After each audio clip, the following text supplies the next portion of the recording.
3, 2, 1, there you go. Okay.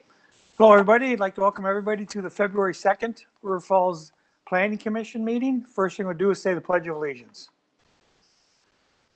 I pledge allegiance to the flag of the United States of America and to the republic for which it stands, one nation under God, indivisible, liberty and justice for all. Okay. Next we have roll call. LaRue? Here. Hudson? Here.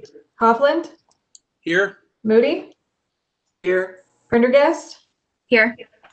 Hinsman is excused, and Mayor.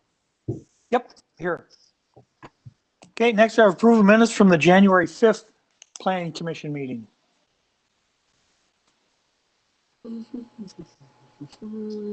I'll take a motion on that. I'll make a motion to approve the January minutes. I second. Okay, we have first and a second. Any discussion? Okay, Brandy, we have first and a second on the minutes from the January 5th meeting. LaRue? Yes. Okay. Watson? Aye. Hoffland? Aye. Moody? Aye. Prendergast? Yes. And Mayor. Yes. Okay, well, John, City Hall looks pretty empty. I'm guessing there's nobody there. That is correct. There aren't any people here. Okay, nobody had called in either. Correct. Okay, thanks. Okay, next move on to ordinances. First one is the consideration of a resolution to approve the final plat for Sterling Ponds, 3rd edition. I'm not sure, Brandy, were you or Amy going to talk about this at all? It will be me. Okay. Thank you. You're welcome.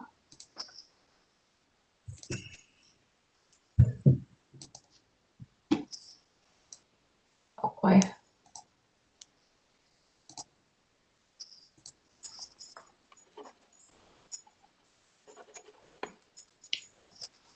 Well, okay. Is this right? Why is it? Oh. Okay. Sorry. I'm almost there. All good. Got it finally. Welcome. Thank you again for tolerating my technology use. First item on the agenda is the Sterling Ponds 3rd edition final plat. Last month, GMTZ applied for a final plat approval for the Sterling Ponds 3rd edition. The preliminary plat for this entire multi-phase development was originally approved in May 2003, and to date, all but 3 phases or areas of the entire neighborhood are left to be developed. You can see kind of the general area of where Sterling Ponds 3rd is located, and then I've identified the 4th edition that will come sometime probably later this year. This new plat is a 32-lot single-family subdivision that continues to the southeast from the original plat. The lots are going to range in size from 7,400 square feet to 13,000 square feet in size.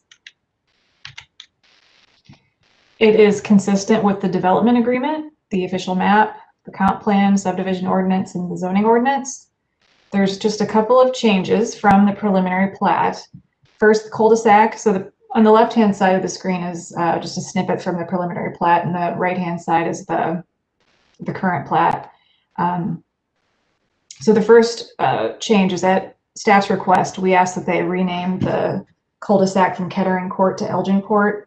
And the reason for that is to eliminate a duplicate or similar sounding name and for emergency services provisions.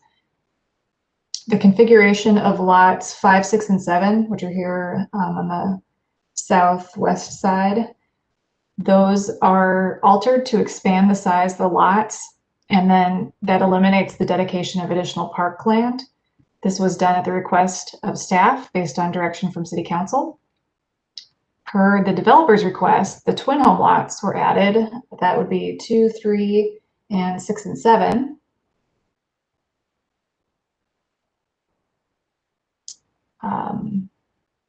So that amendment basically just adjusted some of the lot sizes, but it's not a substantial change.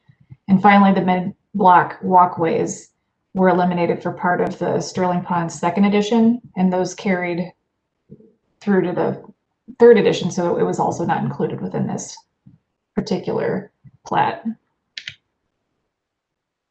So the final plat is fully consistent with the engineering plans, the stormwater plan, and technical specifications, which were approved by the city engineer and utility director on November 30th. The infrastructure construction was started on this phase in December last year and will finish up in the spring once the ground thaws. So staff at this point recommends that the Plan Commission forward the enclosed resolution to City Council with a recommendation for approval. And that is all for that. Okay, thanks, Brandy. So why don't I take a motion on this first and then we can have some discussion.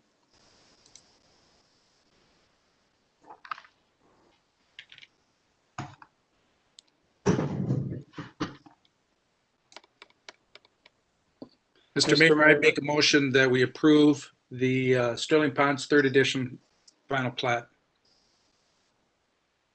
Second. Okay, first and second, discussion. Who has something they want? Questions, discussion? Ethan? This is Patricia. I have a couple. Yep. I'm not understanding that the lots that were extended 5 through 7 to eliminate the dedication of additional parkland. And then it says comply with the approved Sterling Ponds Park Plan. So what was it about the Sterling Ponds Park Plan that those lots were expanded? And it looks like they go right to Highway 35. I will pass the baton to Amy for that one.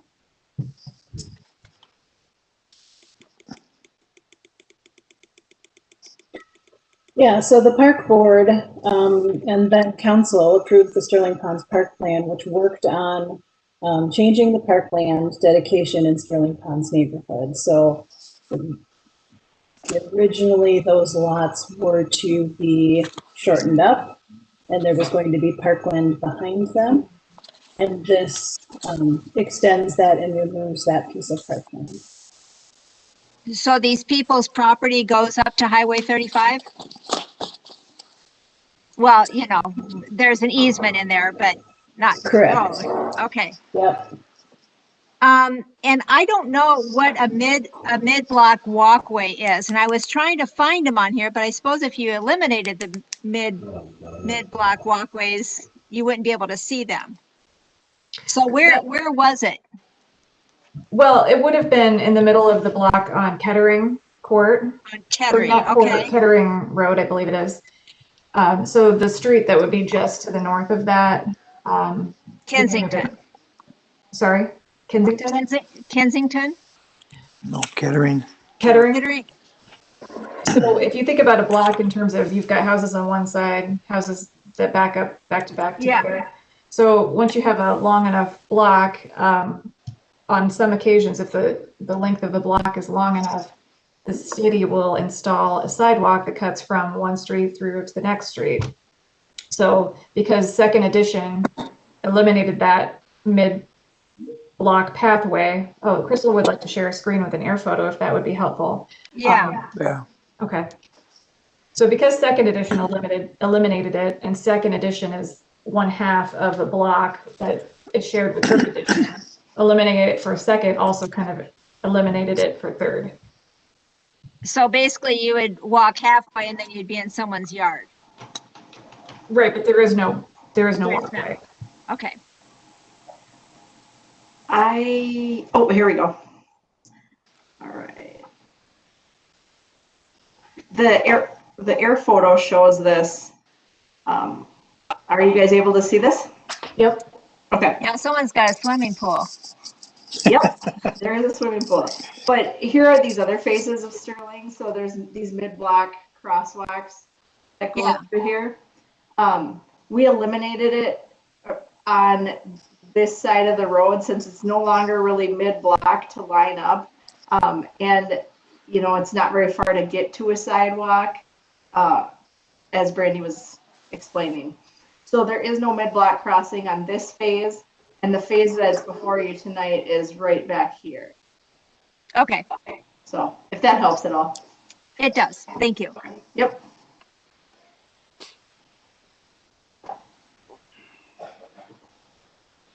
Okay, anybody else have questions? Yep, go ahead, Rebecca. Hi, would eliminating the mid-block crossing in this phase affect the phase coming forward? Would that positively affect those mid-block crossings in the future? It won't for the next phase because there wasn't any intended in that because of the configuration and the length of the blocks. So this would be the last time that it would be impacted. Thank you. Anybody else? Omission of the sidewalk, is there a reason for that? I'm sorry, I didn't hear. Omission of the sidewalk. We took the sidewalk out in that cul-de-sac as well. No, it wasn't required in that next phase. You mean in the fourth edition? The one that we're working on right now, you took the sidewalk out. And I know we took it out in the last one. I don't remember why. We took it out in the mid-block sidewalk, not the regular sidewalks. And the reason for that was because it was one, a developer request, and two, it's been kind of a maintenance problem. And three, it was determined to not be needed because of the kind of the general changing of the One in the cul-de-sac, right? and the cul-de-sac. Yeah. Well, sidewalks aren't shown on the plats. So those are part of the engineering plans.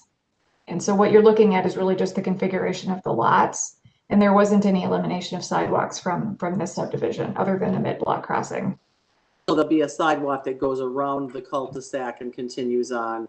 Okay. Yeah, there should be. Okay. Anybody else have any questions?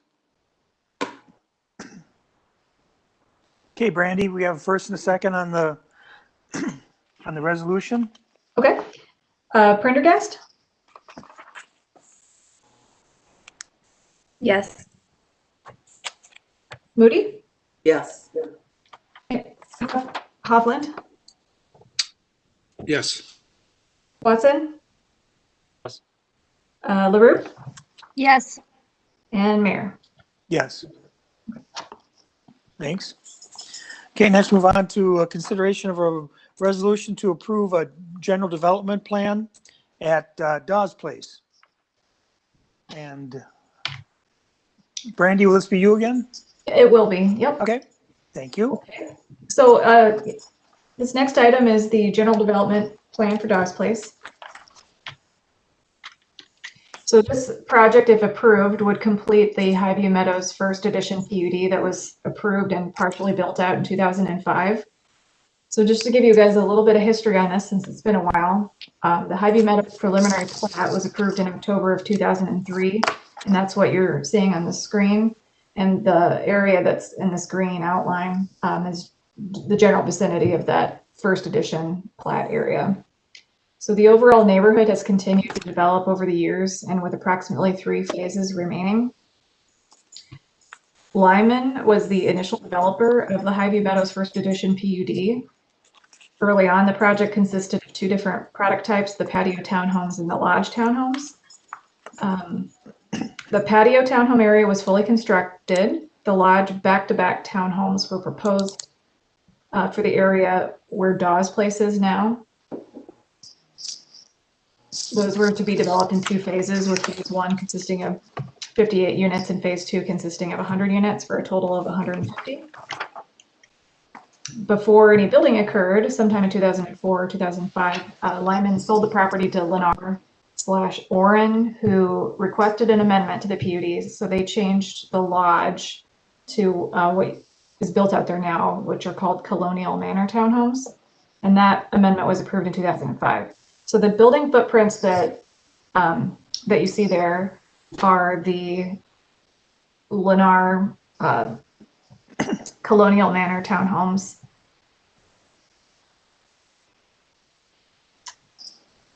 Let's see here. It's staff's guess that the project was stalled at about 2008, which left 112 units to be completed per the amended PUD.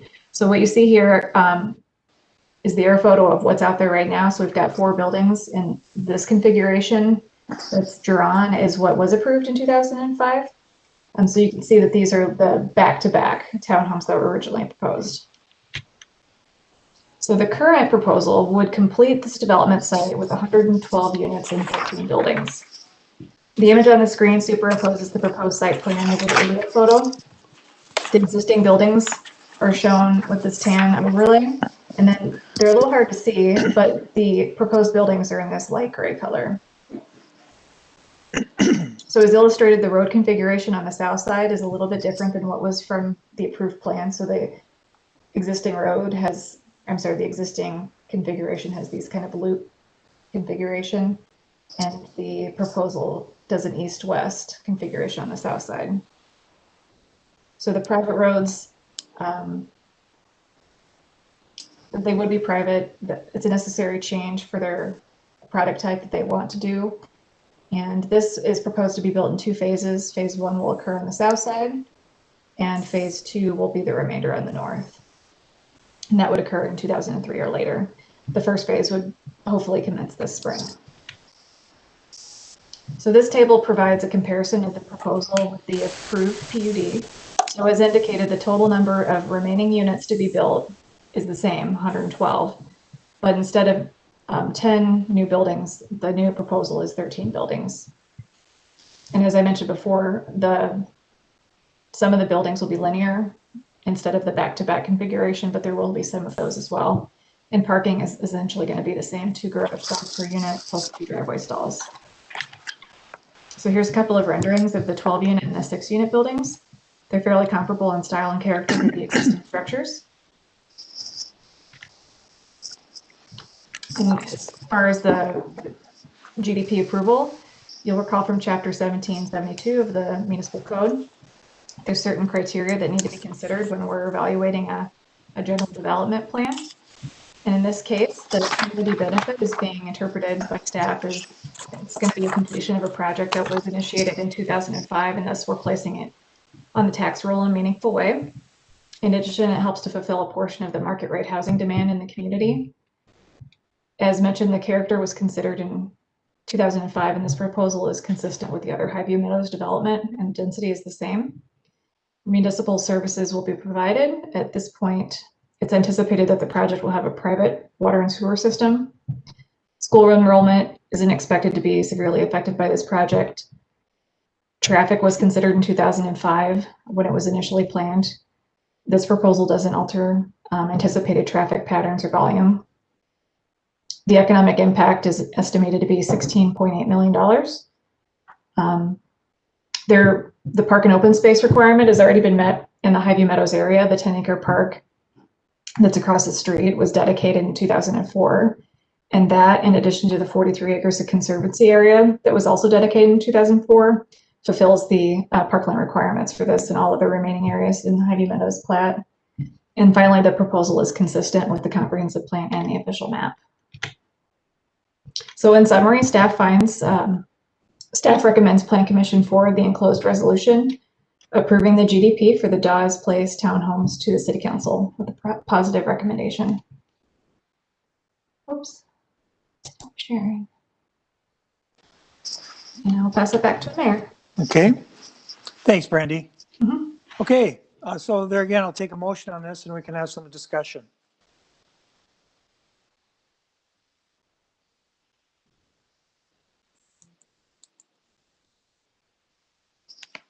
Mr. Mayor, I move for the approval of the resolution to approve general development plan at Dawes Place.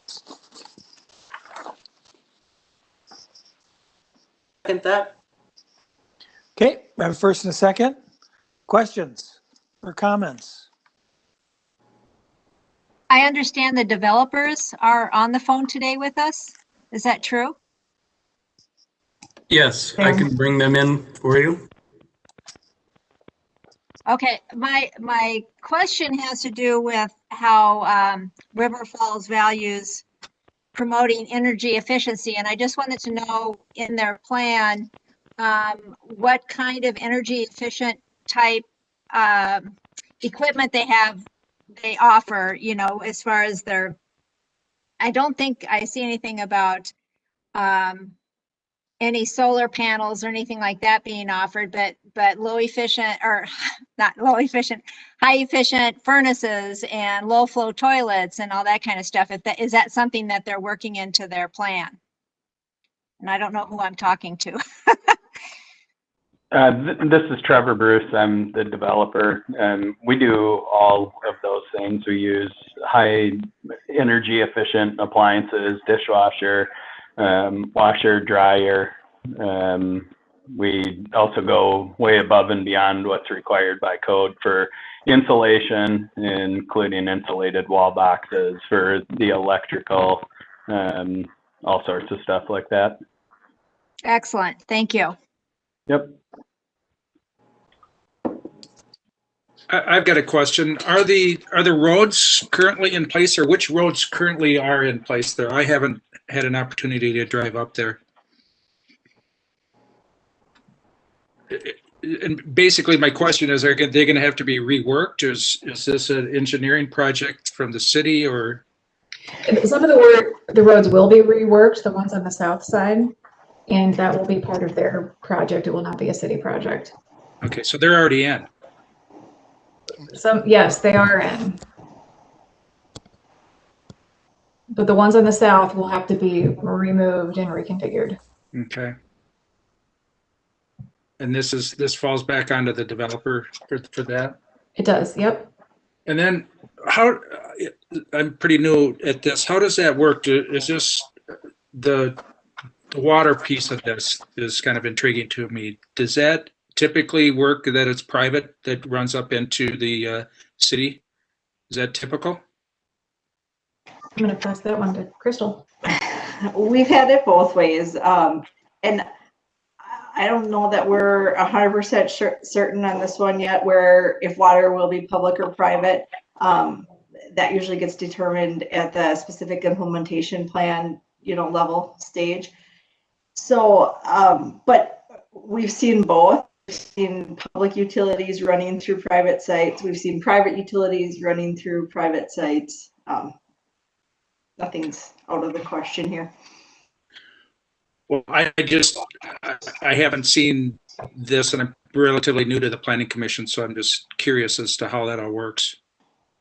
Yep. I have a little bit of both in town, so. Okay, so we'll get to see more of this with the SAP then, I guess. Yes. Correct. Those details will be confirmed. Go ahead. Sorry, Brandy, go ahead. Oh, I thought he was waiting for us to answer more, but it looks like we just lost him. I was just going to ask Crystal a quick question on this. Crystal, isn't it to our benefit to have our sewer and water there instead of connecting up to a private, or does it really not matter that much? I think there's positives and negatives to both. And so that'll be something we'll have to weigh out. Okay. Yeah. Okay. Mayor? Yeah, go ahead, Mr. Watson. I did see there was also a to be determined on the issue of how many of these units were going to be rentals and how many were going to be owner occupied versus rental occupied. Can you confirm at least that some of these units will be owner occupied? It's just the kind of percentages, and where is that shaking out? That could be a question for the developer. Yeah, Trevor, would you like to answer that, please? Yeah, as of right now, we're not 100% sure. We got to wait to see where some of these bids are coming back at. Right now, all the lumber material prices are about 42% higher. So it's really up in the air how many we're going to do as rentals versus to be sold. What are just for our education of all of us here, including me, what the higher the cost per square foot, the more likely you are to to need to create a rental in order to make it economically feasible? Is that what you're saying? No, it'd actually be vice versa. Typically, Okay. I mean, you can only charge the market rate for rent. So a lot of the newer construction are going to be at a disadvantage based on the older buildings that were built less expensive cost. Okay. All right. Thank you for helping me understand that. Okay, anybody else have anything on this? Okay, Brandy, we have first and a second on the resolution. LaRue? Yes, sorry, yes. Okay. I don't see, oh, there you are. Okay. Watson? Aye. Hoffland? I think he may have dropped off the call. Yeah. Yeah, I think, yeah. Things keep changing. Moody? Yes. Prendergast? Yes. And Mayor? Yes. Okay, next, next we'll move on to the director's report with Amy. Ms. Peterson. Thank you, Mayor. I don't have anything specific from the report. I will let plan commissioners know that I'll be reaching out in the near future to set up our quarter 1 one-on-one meetings. So keep an eye out for an email on that. The other thing that I wanted to bring to your attention, Craig Hinsman, one of our plan commission members, has resigned. He's having some health concerns. So just wanted to let you know that he will not be back, and we will hopefully get a new plan commissioner in the near future. And other than that, I will answer any questions that you may have. Okay. Anybody have any questions for Amy?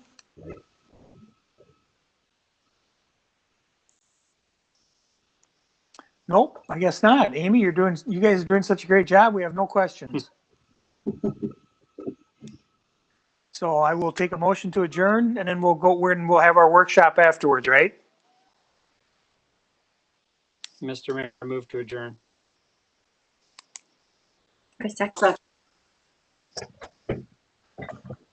Okay, Brandy, we have first and a second to adjourn. Okay. Prendergast? Yes. Moody? Aye. Hoffland is still gone. Watson? LaRue? Yes. And Mayor? Yes. Okay, we are adjourned. John, has Craig called back? Tried to get in? No. Nope. Okay. Well, you guys, is everybody okay to start right away with the workshop? Yeah. So a procedural question. Yep. Is this an open workshop? Am I stopping the meeting and starting a new meeting as far as filming is concerned, or? I think you can just keep on. Okay. Because it's an open Yes. meeting. It's open to the public. Okay. All right. So, Amy, if you want to be our guide. Sure. Actually, our consultant, Larry Kirch, is going to Oh, Larry. present to you this evening. Okay. Brandy will be working the screen, so. Okay, Larry, you can be our guide. All right. Good evening, Mayor, Plan Commissioners. Thank you. I got my camera working again, or finally here. Sorry about that last month. So we're going to talk tonight about special use permits, conditional use permits, and some changes in the state law that occurred in 2017. I believe some of you, but not all of you, heard a discussion about this in 2019. And there's some new members on the commission. So this may be new for some, a little bit of a refresher for others. So we'll kind of just walk through here, explain what happened, kind of the background of it, and what some options might be for the city as we go forward.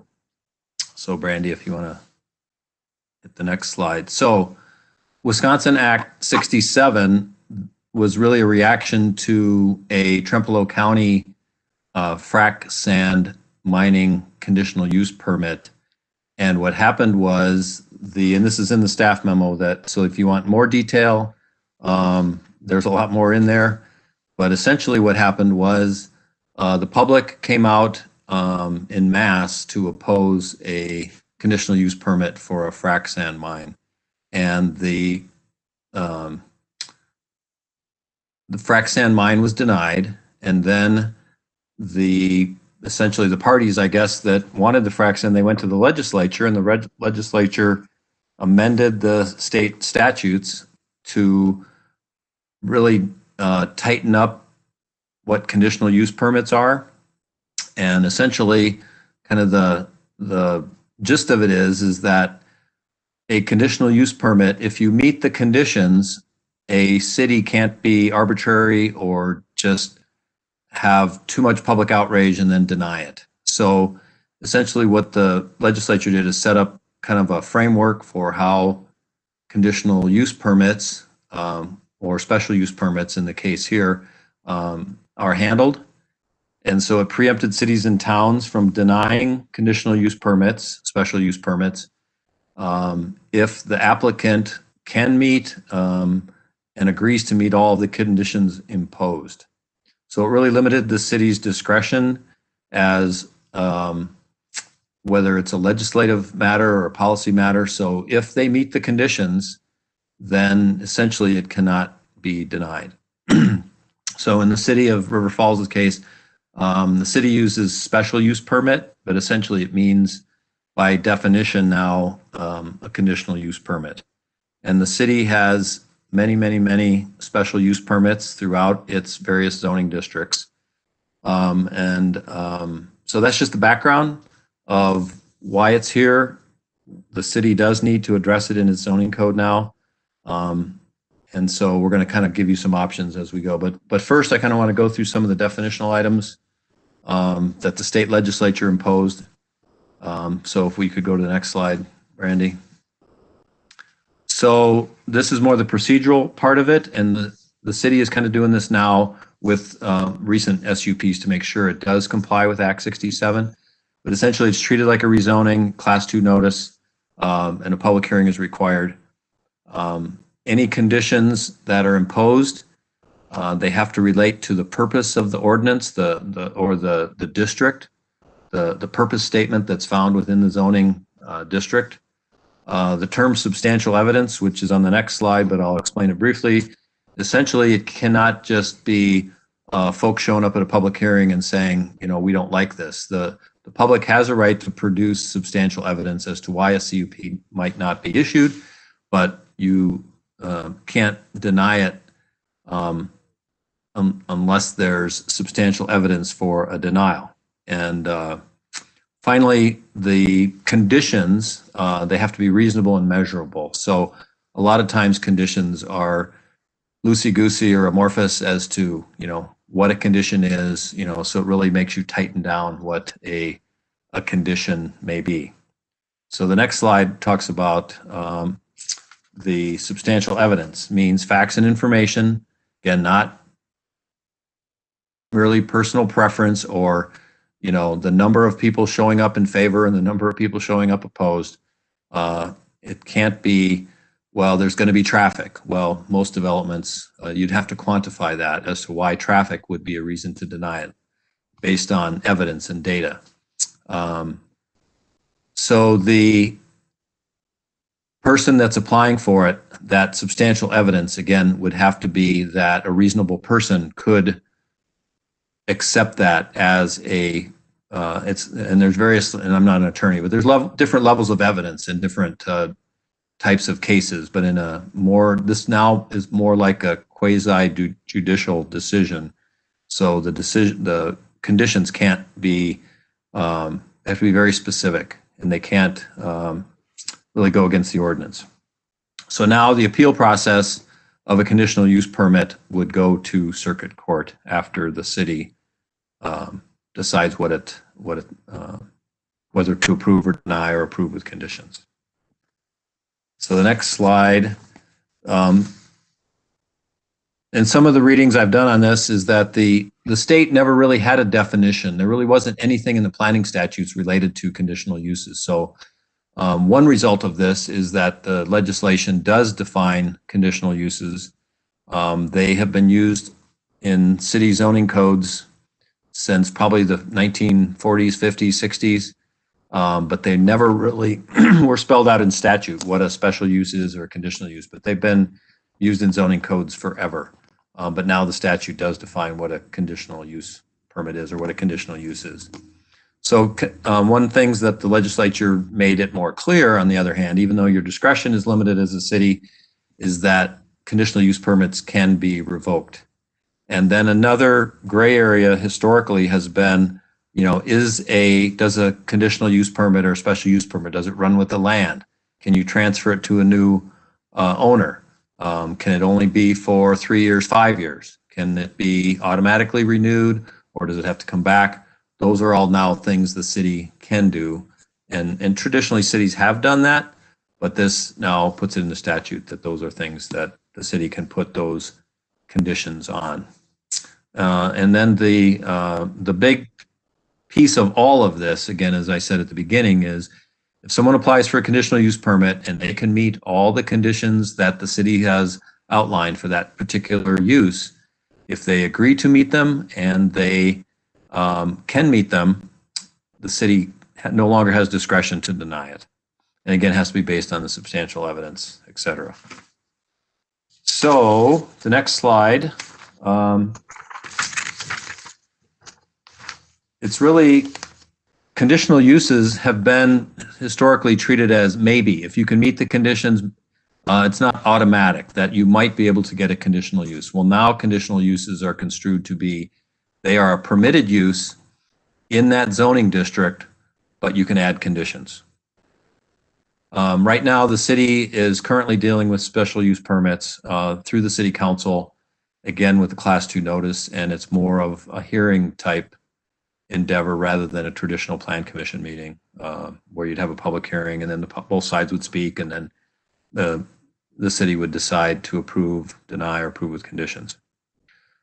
So since this is now ongoing for a couple of years now, and the city has kind of had an interim approach, if you will, to administratively deal with SUPs, getting along with staff here, talking to staff, is that it's time for the city to more formally act and get a decision as to what direction the city wants to go. And there's a couple of choices that you have. So we feel that the city at this point has to address this in one way or another. So currently, not having a defined process, that the city is essentially dealing with these case by case, still complying with the law, but it is a little clunky, as the memo says, as to how the city is dealing with them now. And then there is this possibility of legal challenges, either for or against a particular decision, because it's not clearly articulated in the code. So the next slide, I think, goes into the options. So one option is, I guess we would call it the do nothing approach, or the status quo approach, which is continue to process special use permits as the city is doing now. I think the two, and we don't really make a clear, because there's pros and cons to items 2 or 3. So I think we're beyond doing number 1, and that the city really needs to decide on 2 or 3, both of them work. And we're going to have some examples. Brandy's going to pull up in a few minutes here the current code and give an example of how our SUP process works right now. And then one of those options is to just reduce kind of the volume of the number of special use permits, and then revise the process, which is in 17-104.040. So I did want to mention, in the staff memo, there's an exhibit there, a table. So special use permits are throughout the code, and actually one is in the wild animal code. If someone wants to keep wild animals, they have to get a special use permit. So that's in chapter 6. Everything else is in the zoning code in chapter 17. And so virtually all the zoning codes, all the zoning districts have special use permits built in. Some are, again, permitted uses, or special use permits, or generally prohibited uses. So one option is, again, to reduce just the total number of special use permits.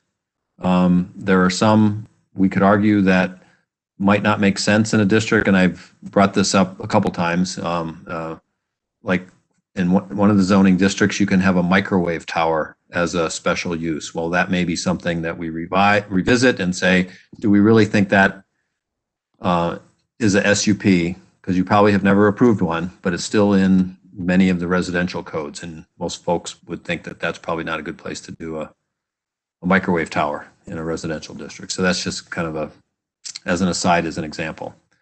Another approach that we looked at was to eliminate all the SUPs. So again, there's many of them, and it would be going section by section in the zoning code, district by district, and determining whether those special use permits are not needed or could they be moved into permitted uses in some of the districts. So there is a lot of cross-referencing back and forth between the districts that where some uses are permitted uses, and the city zoning code has a hierarchy, like many codes, where the uses in B2 may also be allowed in B1, but they also might be allowed in industrial, for example. So those are the three options. I think we were going to kind of then illustrate all this through looking at the city's code for one of the uses. And I think Brandy was going to help me out here by looking at the current code and see if, so at least we can illustrate kind of the effect of all this.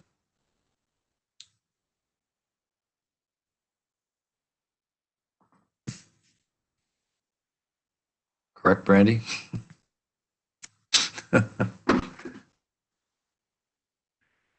Trying to figure out what we're doing here.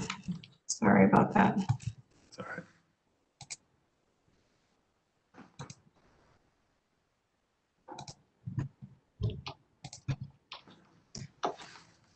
Okay. The sharing of the screens is not as fast and easy as I was hoping it would be. Okay, so I think you all can see, oops, shoot. Now what happened to me? Okay, so what you're looking at, do you guys hear that noise? Yes. Because it sounds very weird when I'm speaking. I don't know if it's me or something else. I'll try to ignore it. So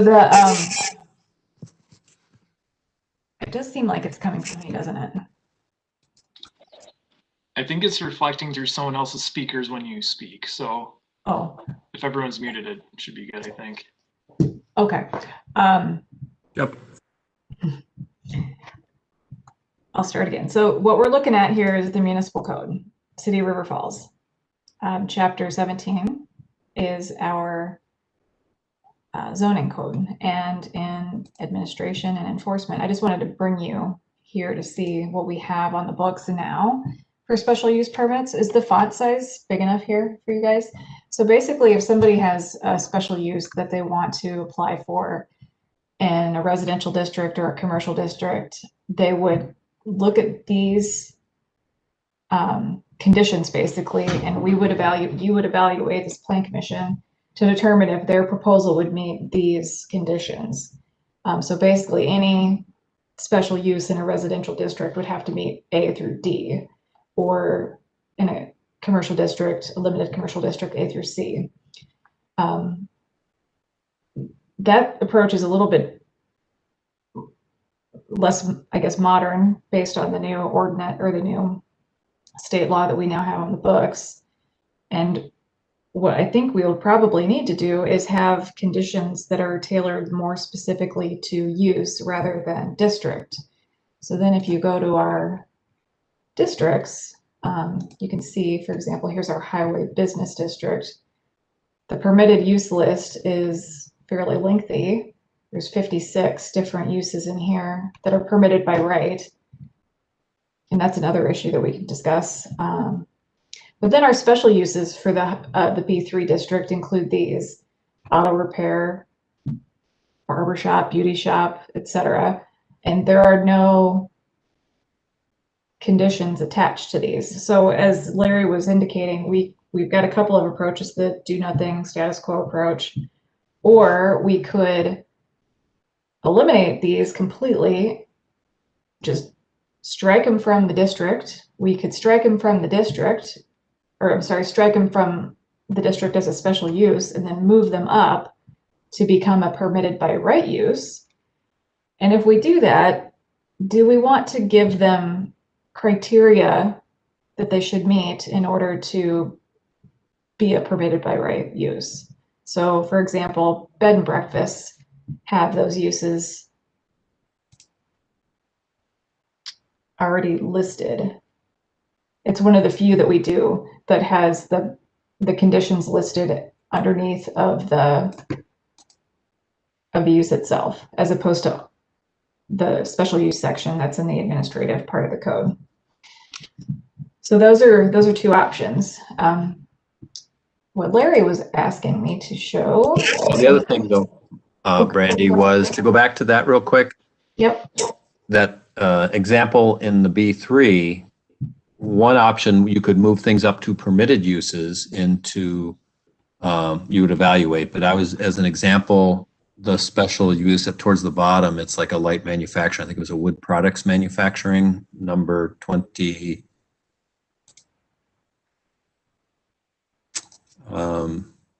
In the industrial district? No, in the B3, you had the B3, I think, and you listed 56 uses. Yep. And then the special uses, for example, wood products manufacturing, that's a special use in a B3. Not only could you move things up to permitted uses, but you may just decide, you know what, wood products manufacturing shouldn't even be a special use or a permitted use in the B3. That could slide down to, which is probably already a permitted use in the I1. So some of these, again, you would either eliminate altogether, or you could move up to permitted uses, or you might slide them to a different zoning district altogether. And then the last thing I think we were going to show was how the city of Onalaska, I think what the city would like to, what River Falls would eventually like to do in a few years' time, because there's other projects pending, the update of the comprehensive plan and some other projects, bicycle pedestrian plan, et cetera. But here's how Onalaska went through and identified the residential uses, group living, and then the zoning districts. It's rather than list 56 uses, for example, in the B3, you can visually see them in a table with or without the color. But I think it's a lot cleaner approach ultimately to get to that staff, I think, is excited about over time. But again, this is kind of a longer term solution, but just kind of wanted to show you how uses permitted. I think we think that Onalaska revised this after this law went into effect, so they have tried to, if they could, eliminate as many CUPs as possible. Is that right? I think Sam or Brandy, I think that's kind of how we thought this was such a recent. I know it was written after 2017, so I'm assuming, yes, I think it was 2018 to 2019 in there somewhere. Yeah, I would assume that's why they have the permitted with standards. That's tends to what Brandy was talking about.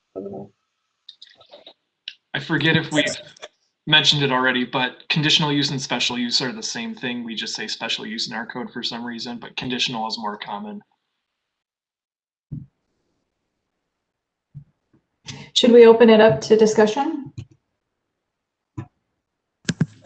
Yes, hopefully we haven't confused anybody with all this, but we can certainly try to help clarify or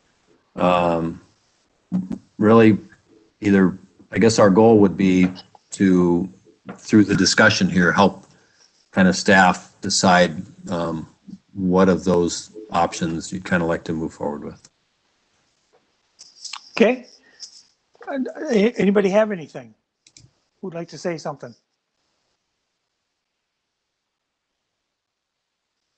I just want to say, what is this? This looks like a project that staff would go through. They would try to get rid of as many special use and CUPs or conditional use that you can, make them permitted uses with the conditions you had talked about, then bring it back to us and have us look at everything you changed, where you put it. Would that be easier for you guys? Yeah, I think they're kind of hybrids of each other, if you think about it. So the section that Randy brought up, to me, the goal would be to eliminate as many conditional use permits, SUPs, as you can. Yep. And then that makes the task a lot easier. And then go back and, again, there's some that I think are obvious that should not even be SUPs in certain districts. I think that it could be done very easily. And then you could, I think you still could determine whether it's option 2 or option 3, but you're kind of moving along the option 2 route. The other option is in its entirety, yes, we go through and if we can, we would eliminate all SUPs. In the interim, then as the code is rewritten, you can go back. You now have time to go back and see, are there some uses that you could be approved with conditions? And then you have a little bit more luxury of kind of more clearly defining the process. So with the other project that we have going on with planning with you guys that are working on, is it easier to start with 2, ultimately working our way into option 3 as some of these other projects are finished and you have more time for it? I guess that's what I'm wondering. Would be the easiest for you guys? I think our first approach was to eliminate all the SUPs. Yeah.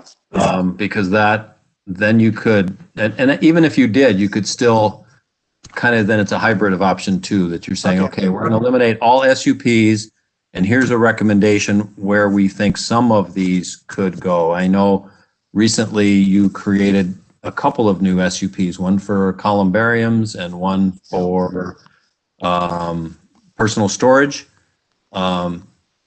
As an example, most cities now just say, well, personal storage can only go in industrial districts. And so if that's where the council wants to go, you'd say, okay, we're going to eliminate personal storage as a conditional use permit in, say, the highway commercial area in the B3. So that's the approach we would take. Is that what are some best practices from a planning standpoint of where these uses, what's the compatibility? Because really that's what it all boils down to. The reason these are conditional use permits or special use permits is because in some cases, depending on the circumstance, the neighborhood, they can be compatible. And that's why you add a bunch of conditions. You just have to be a little more thoughtful and thorough about it now. Okay. Well, I'll let the planning members talk about it, but in my eyes, I think it'd be best for you guys to move things around, get rid of as many special use permits as you can, put whatever conditions you think you should, and then bring it back to us, and we can look at it and see if we agree. But I don't want to keep talking. Other planning commission members, please feel free to talk. This is Patricia. What do you do with people who are already operating under a special use or conditional use permit? Do they get grandfathered in, or do you say sorry? No, that's a very good perspective there. Their use is there. They have vested rights, if you will. So their use is an allowable use. So if you have a conditional use permit that's valid, it was done under the process and the statutes that you have, that conditional use permit, they get to keep that. That's my opinion. You can tax your city attorney, but that would be my opinion. So then would you like redefine? So someone, let's say they do have wild animals or whatever. So then do you meet with them and redefine why or do you still call it, even though you're going to get rid of special use permits, you just continue to have them until they're all gone, until they dwindle out? Anybody who has an existing conditional, I guess you would go back.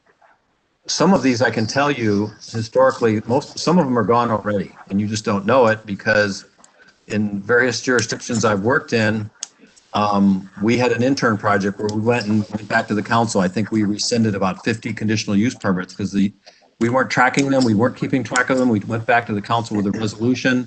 The owner moved, the owner passed away. A lot of times conditional use permits, they just go away because of time. And so you can go back and say, well, how many are no longer needed? But I would say we're not really going to touch any of the existing conditional uses. If you have a conditional use, you went through a process, it's been approved, and it's still valid. Thank you. Okay. Anybody else?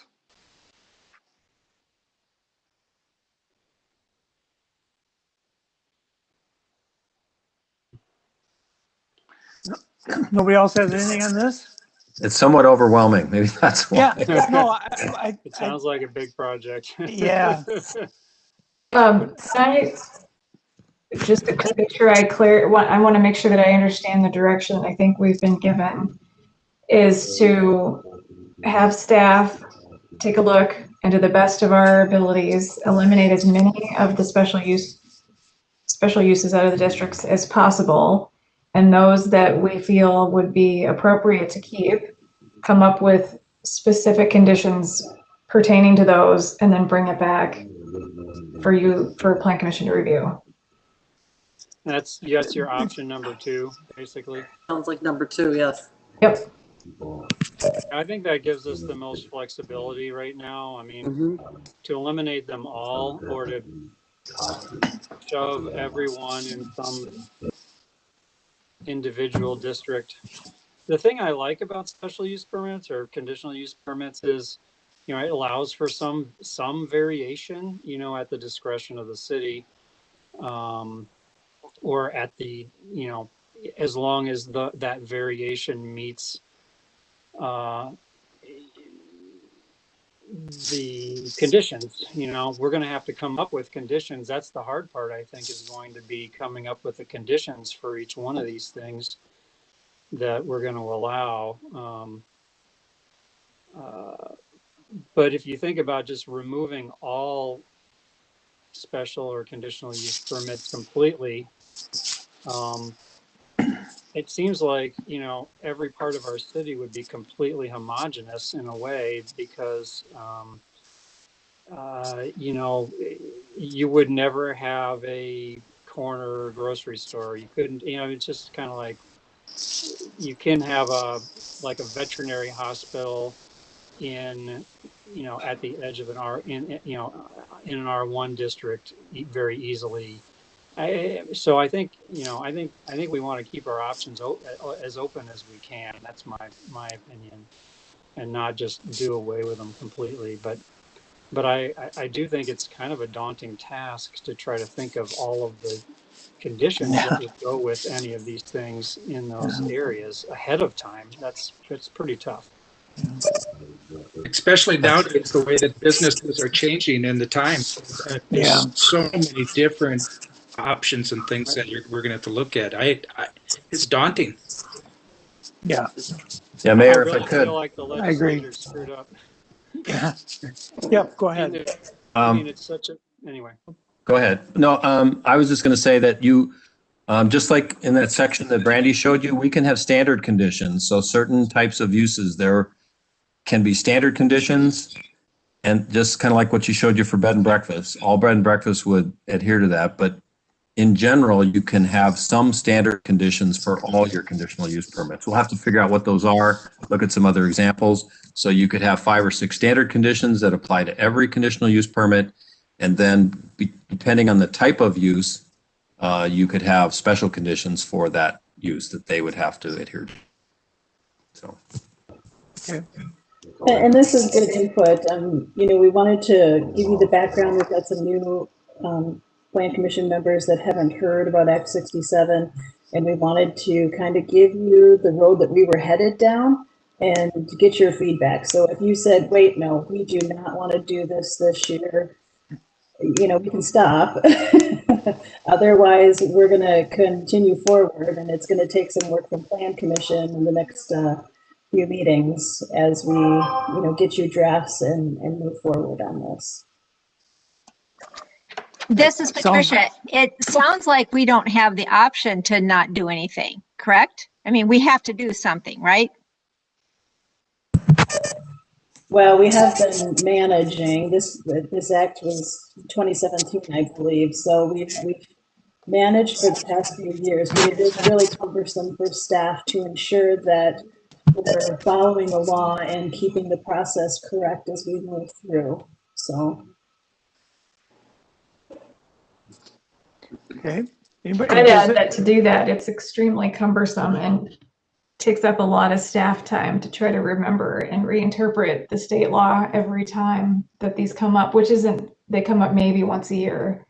So it's intensive to try to figure out how to do it. We have to reinvent the wheel every time because it's not in our code in the right way right now. So staff is looking forward to hopefully changing this, even though it will be a lot of work up front. Once we get it figured out, it hopefully will be, in the long run, administratively a lot easier for us. So Brandy, are you looking to ultimately get to number 3, eliminate all the special codes, special use permits? Is that? No, I don't think that's the case. Doing that approach would be fastest, I think. And I don't know that that's the best for the community. Probably not the best for interpretation either. It doesn't any special use. I mean, so you get this cookie cutter mold of all of your permit uses. But I mean, as quickly as times are changing, I just think there's going to be unique or something none of us thought of where it comes to pass or to fruition. Then don't you have to have a special use for that particular oddball random request that really makes sense to everybody, but it doesn't fit into the cookie cutter? Yeah, well, since you bring that up, I had a couple of additional slides that I put together that I was thinking I might show, but I was thinking maybe I'll bring them back for next time. But anyway, one of the approaches that a lot of communities are doing these days, you know how I showed you in our code, we've got like 50 to 60 different individually listed uses, and some of them are beauty shop, barber shop, tattoo parlor. I mean, you can't possibly list every single use under the sun that might fit within the B3 district in a concise way in that manner. So what a lot of communities are doing is categorizing them as, for example, what did I have here? Professional services. That would be a land use, and that land use would capture most things that you would think of in a B3 district: your barber shop, your dental office, dry cleaner, financial institution. All of those things that we have individually listed, we could eliminate off the bat by just creating this new professional services use, which is helpful because new uses pop up all the time. Like nanobreweries wasn't a thing probably 20 years ago, and haberdashery is not a thing that has existed in my lifetime, as far as I know. So that's one of the things that I would like to get to in this cleanup, this special use process cleanup, is to get the land uses contained into a nice, tight little package, and then we can figure out, okay, so of these, what are the real ones that we actually care about that might have a negative impact if they're not regulated in a way that they should be. Like the bed and breakfast is always one. You know, daycares is another one that usually has some special conditions to it. So we just have to identify which are those uses that we do want to have. We do want to allow them in our residential districts, maybe like Hal said, the corner grocery stores. We don't want to eliminate groceries from places, because look at cities like Madison where they have them all over the place, and it really makes the community a nice, thriving place. But we probably want to make sure there's special rules for them so that they're not a nuisance to the surrounding uses. So I guess if I had my vote, it would probably be the number 2 option. It's going to be work to get it to the point where we're ready to say, yes, this is ready to be approved. But I think it's work that's worthwhile. It'll be better for staff in the future. It'll be better for the people that want to change their use. I think it'll be a worthwhile endeavor. Okay. Thanks, Amy. Or thanks, Brandy. Okay. Anybody else have anything? Are we all okay with staff taking this approach? Yes. Everybody. Okay. Brandy or Amy or Larry, you guys need Sam? I hate to forget about poor Sam sitting down there all by himself. do you guys need more direction than that from us on this? No, I think that does it. Yeah, we're not really set for motion, but we, as it was said, I think option one is really, you gotta move forward with the code and do something. And option two is, I think gets you there. Okay. Okay. Well, good luck. Okay, is there anything else anybody wanted to talk about or anything else staff had for us? No, is that it? Okay, well, thanks everybody for coming. Thanks, guys. Thanks. Thank you all for your hard work. Yep, thank you, everybody. Thank you very much. Everybody have a good night. Thank you. Bye. See ya.